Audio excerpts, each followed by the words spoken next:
Hi viewers, எல்லாருக்கும் வணக்கம். வெங்காய செய்கை தொடர்பாக அறிந்து கொள்வதற்காக வந்திருக்கிறோம். இதுவும் இதுக்கு முதல் நீங்கள் வீடியோவில் பார்த்த இந்த நண்பனுடைய பயிற்சிகை முறையில் உண்டு.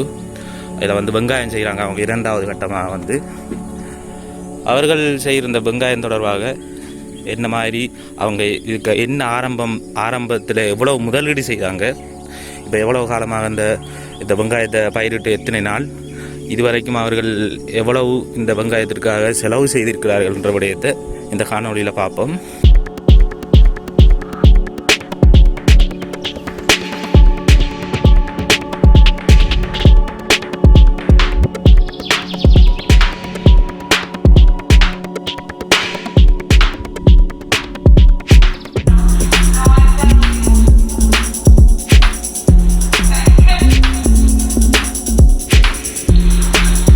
இதை பாருங்கள், எவ்வளோ வெங்காயம் நாட்டிக்கிறாங்க. எல்லாம் என் நண்பனோட காலை தான், என் நண்பனோட பயிற்சியை தான். அவங்களோட அம்மா அப்பா நண்பனை சேர்ந்து தான் செய்கிறாங்க. இன்றைக்கு நாங்கள் இந்த வெங்காய செய்தி தொடர்பாக நம்ம அறிஞ்சு கொள்வோம். இந்த நிற்கிறார், அவர் ஏதோ செய்து கொண்டு இருக்கிறார். அவர்கிட்ட போய் கேட்போம், அவர் என்ன செய்கிறார்ட்டு முதல்ல போய் பார்ப்போம். அந்த இடைக்குள்ளாரெல்லாம் போய் வெங்காயத்தில் தொட்டு பார்க்குறாரு. என்ன நடந்தது தெரியல. அவரோட போயிட்டு அது என்னென்று கேட்டுட்டு நாங்கள் அந்த வெங்காயம் செய்கிற முறையை அவர்கிட்ட எப்படி என்று கேட்போம். என்ன நண்பா செய்கிறீங்க? வணக்கம் வணக்கம். நம்மளோட இந்த மழை காரணமாக வெங்காயத்தில் ஒரு சில திரிகள் நோய்கள் ஏற்படுது. அதனால் நான் அந்த நோய்களை இப்போ மழை விட்டால் நாளைக்கு இந்த எண்ணெய் அடிக்கணும். இல்லை எண்ணெய் அடிக்கிறேன்னு சொன்னால் இந்த திரிகள் நோய் ஃபுல்லாக பறை வெங்காயத்தை ஃபுல்லாக அழிச்சு போடும். அதுக்காக நான் இந்த நோய்கள் இருக்கிற இடத்துல பார்த்து வரேன். சொல்லுங்கள், அப்புறம் என்ன மாதிரி? நாங்கள் நல்லமாக இருக்கிறோம். நீங்கள் என்ன மாதிரி சும்மா இருக்கிறீங்களா? நாங்கள் நல்ல எத்தனை நாள் இப்போ இந்த வெங்காயம் நாட்டி? நீங்கள் 18 நாள்லேயே இந்த நோய் வர தொடங்குது. ஏன்னா இந்த நோய் வரமுண்டு இல்லை. ஆனால் எப்படின்னா பிரச்சனை நோய் வரணும் இல்லை. இப்போ அந்த மழையால் மழை ஏற்படுது சொன்னால் வெங்காயத்து மழை கண்ணில் காட்டக்கூடாது. மழை ஏற்படுதுன்னு சொன்னால் மழை பெய்யுதுன்னு சொன்னால் இந்த நோய் ஆட்டோமேட்டிக்காக வந்துடும். அது உண்டு. ஆனால் அந்த எந்த வெங்காயம் வந்தாலும் இந்த நோய் அதிகமாக பரவுற வாய்ப்பு கூட எங்களோட பிரதேசத்தில். நான் இப்போ அதுக்கான வழிமுறைகள் என்னன்னு சொல்லிட்டு பார்த்துட்டு இருக்கேன். என்ன விளக்கம் பண்ண நான் இன்றைக்கு வந்தது, நீங்கள் வெங்காயம் செய்திருக்கீங்க. அப்போ எங்களோட பார்வையாளர்களுக்கு இந்த வெங்காயம் செய்கிற முறை எப்படி, இதில் என்ன மாதிரி செலவு செய்கிறாங்க, எப்படி அறுவடையை பெற்றுக்கொள்வாங்கன்றதை கொஞ்சமாக சொன்னீங்கன்னு சொன்னால் என்னென்ன அதான் கேட்கலான்னு சொல்கிறேன். செய்த வரைக்கும் சொல்கிறேன். சொல்லுங்கள். நாங்கள் அம்மா அப்பா எல்லாம் சேர்ந்து நாங்கள் செய்கிறோம். குடும்ப உழைப்பாக குடும்ப வருமானமாக செய்கிறோம். இதில் எப்படின்னு சொன்னால் இந்த நாங்கள் கொச்சை செஞ்சுருந்தாங்க. இப்போ கொச்சை இப்போ பிடிங்கிறது அதுக்கு பிறகு இருந்த கலைகளை கட்டுப்படுத்திட்டு அதுக்கப்புறம் உழவுன்றதில் உழவு பண்ணாங்க. உழவுன பிறகு பிற்பாடு பார்த்தீங்கன்னு சொன்னால் இந்த உழவுன பிறகும் கொஞ்சம் சமப்படுத்த வேண்டியது. ஏன்னா இந்த வெங்காய செய்ய பார்த்தீங்கன்னு சொன்னால் சமப்படுத்தாமல் செய்யலாது. ஏன் சமப்படுத்தணும்னு சொன்னால் இங்கே பசலை போடும்போது இந்த பசலை போடும் சந்தர்ப்பங்களில் பார்த்தீங்கன்னா இந்த பசலைகள் சரியாக சீராக எல்லா வெங்காயத்துக்கும் போயிடும். அப்போ அதுக்காக நாங்கள் இந்த பூமியை முதல்ல சமப்படுத்தணும். உழவுன பிற்பாடு சமப்படுத்தின பிறகு எங்கள்கிட்ட கலப்பை இருக்குது. கலப்பையை நான் காட்டுறேன். அப்போ இந்த கலப்பையை பயன்படுத்தி தான் நாங்கள் இந்த மேடைகளை அமைக்கிறோம். நாங்களே செய்திருக்கோம். இது நாங்களே செய்து வச்சுருக்கோம். நாங்கள் இந்த சில இதை பயன்படுத்தி ஞானியம் நாங்கள் போடுவோம். அதுக்கேற்ற மாதிரி இந்த இடவில் இதே இந்த இடவழி இப்படி இடவழியாக வச்சு செய்கிறதுக்கு காரணம் என்னன்னு சொன்னால், இதை விட நெருக்கணும்னு சொன்னால் நாங்கள் இப்போ சில ஊராள்றதும் 15 6 சொல்லி அவங்க இடவழியை சில பயிற்சிக்காரர்கள் போட்டு எங்களோட இடவழி இந்த இது என்ன சொன்னால் இப்போ இந்த மழை டைமில் நெருக்கமாக வளரக்கூடாதுங்க. நெருக்கமாக வளர்றதால அதிகமாக குயிக்காக நோய் வர பார்க்கும். அதனால் இந்த இடவழி நாங்கள் ஏன் பயன்படுத்திங்கன்னு சொன்னால், கொஞ்சம் இடவழி பார்த்தீங்கன்னா இப்போ வெங்காயத்தை பார்த்தீங்கன்னு சொன்னால் இடவழியாக இருக்குது. இந்த இடவழி என்ன சொன்னால் இப்போ வெங்காயம் நெருக்கம் இல்லாத இந்த நோய் கொஞ்சம் கட்டுப்படுத்துகிற கொஞ்சம் சில தன்மைகளுக்காக நாங்கள் இந்த இடவழியை கொஞ்சம் பண்ணுறாங்க. அடுத்து இந்த கலப்பையை பயன்படுத்த நாங்கள் இந்த மேடைகள் அமைக்கிறோம். கையாலே நாங்கள் மேடைகள் அமைச்சு கொள்வது. பிறகு அதுக்கு மேடையை வச்சு அந்த மேடையில் குறுக்க கோடுகளை அடிச்சுட்டு அந்த ஒவ்வொரு கோட்டும் பெட்டி அந்த ஒவ்வொரு கோட்லையும் நாங்கள் வெங்காயத்தை நாங்கள் நாட்டிடுவோம். என்னண்டா இப்போ எங்களுக்கு இதை இப்போ நாங்கள் இப்போ இது நடுகை செய்ததுக்கு பிறகு வந்தால் எங்களோட பார்வையாளர்களுக்கு வந்து எப்படி நீங்கள் கோடுகள் அமைச்சு அதில் எப்படி வெங்காயத்தை நடுகை செய்கிறீங்கன்றதை அவங்களுக்கு காட்டிக்கொள்ளலாம் போயிட்டு இப்போ சாம்பிளுக்காக வந்து அந்த அதை வந்து ஒரு இடத்துல செய்து காட்டுவீங்களா என்ன மாதிரி செய்கிறேன்ட்டு.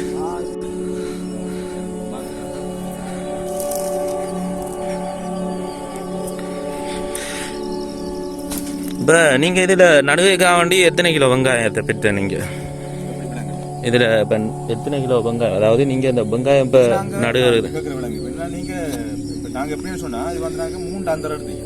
அந்தரம்னு சொன்னால் ஒரு அந்தரம் 50 கிலோ, ஒரு அந்தரம் 50 கிலோ.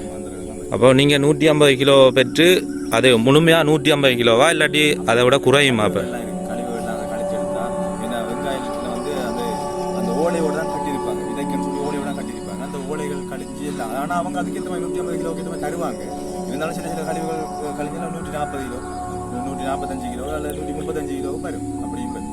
ஆனால் இப்போ அது அந்த இப்போ நம்ம எடுத்து நாட்டுறன்றது வந்து இப்போ விளக்கம்னு சொன்னால் அந்த முன்னந்தரன்னு சொன்னால் சில வேலை இருக்கிற விளைச்சல் எவ்வாறு இருக்குமெண்டா நாங்கள் இப்போ விளைஞ்ச பிறகு தான் சொல்ல முடியும்.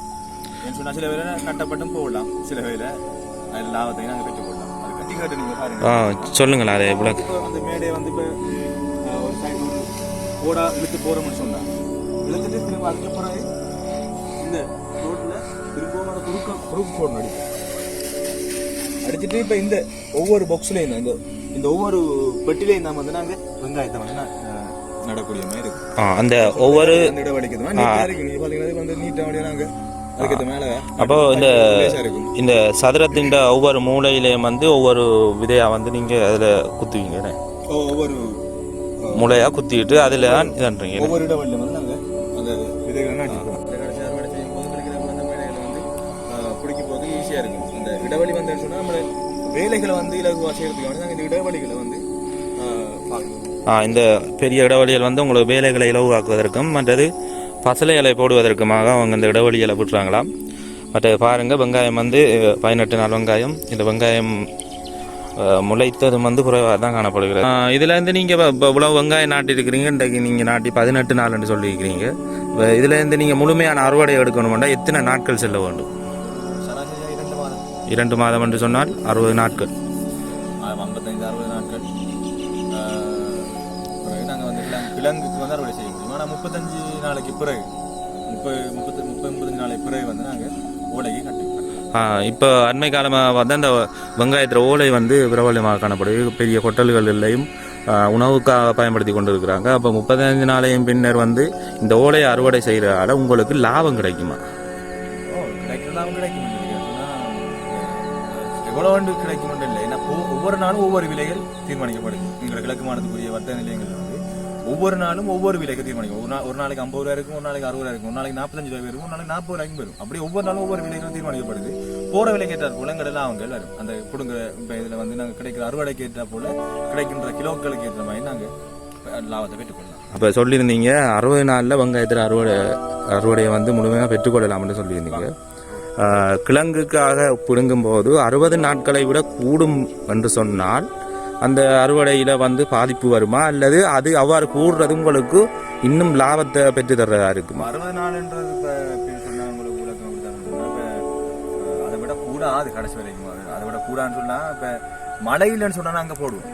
60 நாளை விட கொஞ்சம் 65-70 நாளுக்கும் பச்சு போடுவோம். மழை இல்லைன்னு சொன்னால் ஏன்னா கிழங்கு இன்னும் ஓலைன்ற அளவுக்கு ஏற்ற மாதிரி கிழங்கு இன்னும் பெருத்து கொண்டிருக்கு.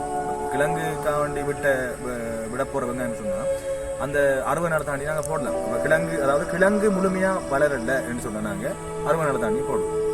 ஆனால் அதுக்கு மழை வந்துட்டேன்னு சொன்னால் அதை பிடிங்கி தான் ஒன்றும் செய்யலாம். அறுவடை செய்தே ஆகும். இந்த மழை வந்தால் உடனே வேகமாக நோய் பரவும். எந்த நோய் பார்த்தீங்களா?